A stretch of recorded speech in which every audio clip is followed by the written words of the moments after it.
दर दर धक्के खाने की आदत छोड़ भगवान की सच्ची पढ़ाई ध्यान से पढ़ने की और उनके साथ शेयर करने की, सत्यनारायण की सच्ची कथा सुनकर नर से नारायण बनने की, इज्जतवान बनने की, कभी भी भूतों के वशीभूत होकर इज्जत नहीं गंवाने की, पवित्रता के सागर परमपिता परमात्मा की हम आत्माओं के लिए आज के मुरली से शिक्षाएं। ऑलमाइटी अथॉरिटी परमपिता परमात्मा को सर्व संबंधी बनाकर उनसे सर्व प्राप्तियां करने का हीरे तुल्य समय चल रहा है। कल्प में एक ही बार ये समय मिलता है, इसे हम सब गवा न दें। इसलिए मीठे परमात्मा हम आत्माओं को स्मृति दिलाते रहते हैं कि भरपूर प्राप्तियां करके इसे सफल करें और फिर संबंध और प्राप्तियों की स्मृति के द्वारा सदा खुशी में रहने वाले बन जाएं। जब स्मृति सदा रहेगी तो योग भी सहज ही परमात्मा से लगा रहेगा और फिर सहज योगी भव का वरदान हम प्राप्त कर लेंगे। समझ देते हैं मीठे परमात्मा कि सहज योग का आधार संबंध और प्राप्ति है। आधा कल्प भक्ति करते हैं लेकिन परमात्मा को यथार्थ जानते ही नहीं है, इसलिए उनसे समीपता का संबंध अनुभव नहीं कर पाते हैं। मनुष्य मत के अनुसार हम पूजते हैं और मनोकामनाएं पूर्ण करने की उनसे आश रखते हैं, उनको मनोकामनाएं पूर्ण करने का माध्यम समझ लेते हैं अपना यथार्थ परिचय देकर, और हम आत्माएं उनकी संतान हैं। इस अविनाशी संबंध का राज बताकर मीठे मीठे परमपिता परमात्मा हम आत्माओं को समीपता का अनुभव कराते हैं। संबंध के आधार पर उन सब सच्चा प्यार पैदा होता है। दैहिक बंधनों की मोह माया से मुक्त करने के लिए भी मीठे परमात्मा हमें युक्ति बताते हैं कि हम सब उन्हें अपना सर्व संबंधी बना लें, उनसे ही सर्व संबंधों का रस अनुभव कर स्वयं को तृप्त कर लें। सर्व प्राप्तियां हम सब उनसे कर लें तो मन बुद्धि सब तरह की भटकन से मुक्त हो जाएगा और एक सत्य परमपिता परमात्मा में एकाग्र हो जाएगा। परमपिता परमात्मा संग संबंध में मेरेपन का अधिकार है। इस अधिकार से उन्हें याद करना है। एक वे ही तो आत्मा के अपने और अविनाशी साथी हैं। दिल से उन्हें याद करना है। दिल से मेरा बाबा कहते हुए उनसे जो सर्व अविनाशी खजाने मिलते हैं, जैसे ज्ञान का खजाना, गुणों का खजाना, सुख शांति आनंद प्रेम का खजाना मिलता है, उसे सदा स्मृति में इमर्ज रखना है। सर्व प्राप्तियों को जो उनसे मिलती है, अगर हम उन्हें इमर्ज करके रखते हैं तो उससे यकीनन अपार खुशी भी रहेगी और फिर योग भी निरंतर रहेगा। इस विधि से हम सब सहज योगी बन जाएंगे। देह का भान हम आत्माओं को उल्टे बंधनों में बांध देता है, इसलिए निराकार परमपिता परमात्मा हम जीव आत्माओं को अनादि आदि स्मृतियां दिलाकर देह के भान से मुक्त बनने की समझ देते हैं। इस भान से मुक्त बनेंगे तो दूसरे हमारे सारे बंधन जितने भी हैं वो स्वतः ही खत्म हो जाएंगे। बुद्धि से एक परमपिता परमात्मा की याद में हमको रहना है। इसे ही रूहानी यात्रा कहा जाता है। मीठे परमात्मा समझ देते हैं कि अपने को आत्मा समझो, शरीर नहीं। पुनः स्पष्ट कर रहे हैं कि शरीर समझना अर्थात उल्टा लटकना, उल्टे कर्म करना और फिर सजाओं का पात्र बन जाना। आधा कल्प उल्टे लटकने का परिणाम देख लिया, अब आत्मा समझने का सुलटा कर्म हमें करना है। पवित्र धाम से आई हुई हम आत्माओं को माया रूपी देह अभिमान ने अपनी तरफ आकर्षित कर विकारी पतित बनाकर बेइज्जत कर दिया है। समझ अभी हमें मिल रही है। मीठे परमात्मा से मिलती है सारी समझ। आसुरी इज्जत पाने की चाहना अब हमको बिल्कुल नहीं रखनी है। मनुष्यों से इज्जत पाने की चाहना रखने वाले आज थोड़ी इज्जत प्राप्त करते हैं तो कल फिर बेइज्जत भी हो जाते हैं, गालियाँ भी खाते हैं। अब तो कल्याणकारी बाप आए हैं हम आत्माओं को दैवी इज्जत वाला बनाने के लिए, फिर से संपूर्ण पवित्र बनाने के लिए। तो हमें उन्हीं के संग रहना है, उन्हीं की श्रीमत पर चलना है। रूहानी यूनिवर्सिटी के स्टूडेंट्स हैं हम सब। रूहानी बाप शिक्षक बन हम रूहों को शिक्षित करते हैं। रूहानी नॉलेज को रूह बनकर सुनना है, समझना है और अमल में लाना है। अपना आदि सनातन देवी देवता धर्म स्थापन करने में मददगार बनना है। एक पवित्रता के धर्म की स्थापना इस नॉलेज से होती है।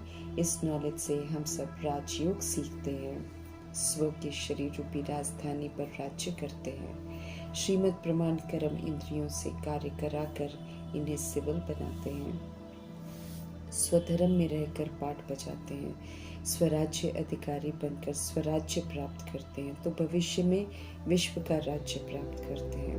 पवित्रता की स्थापना से विश्व में शांति का राज्य स्थापन होता है। जब तक अपवित्रता का राज्य है तब तक पतित अशांति का राज्य है।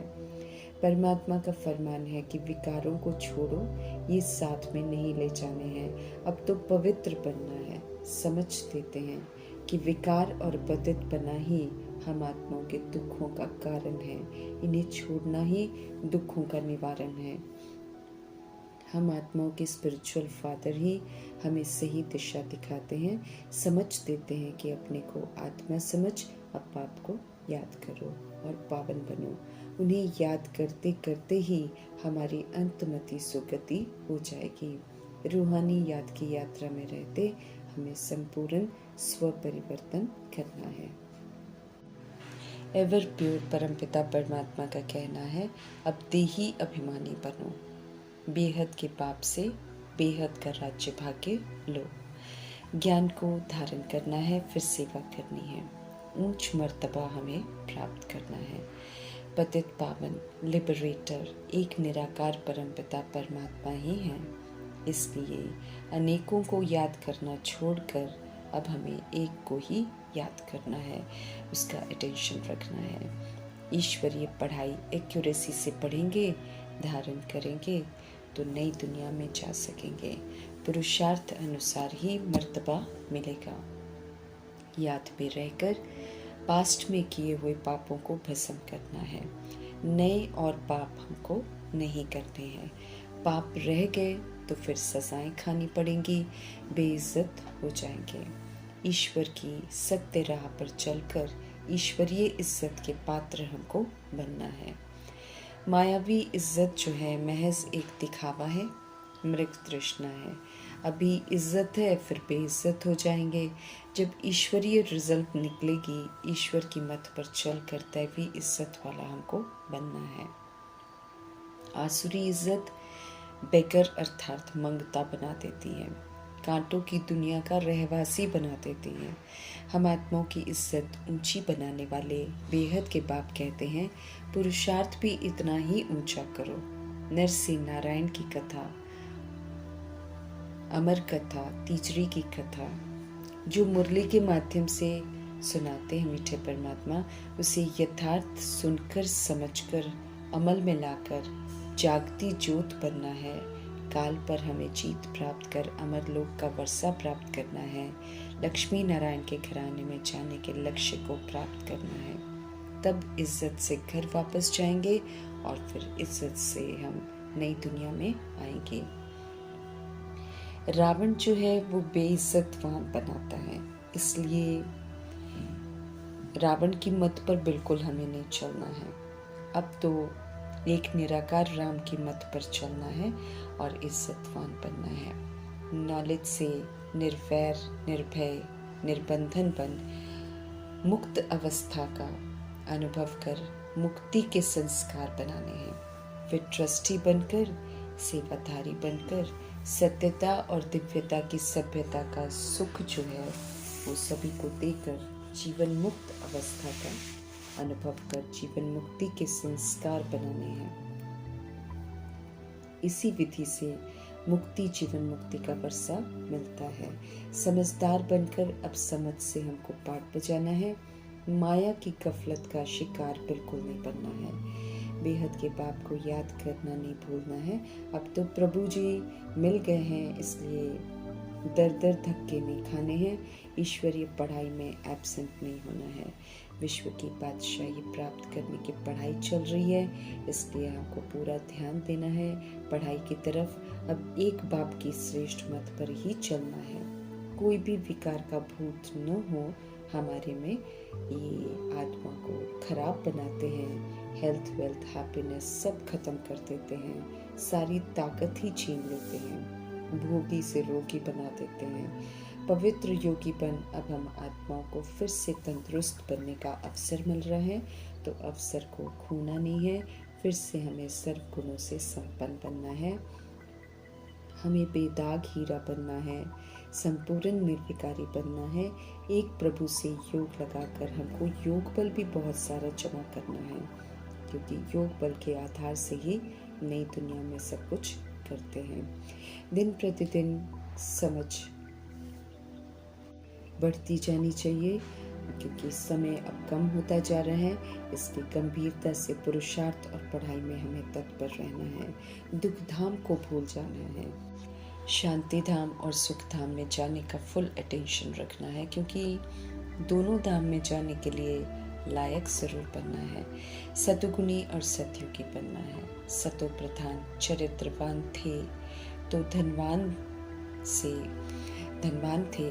पुनर्जन्म में आकर हम सब तमो प्रधान बन गए। भूल भुलैया के खेल में भटकते रहे।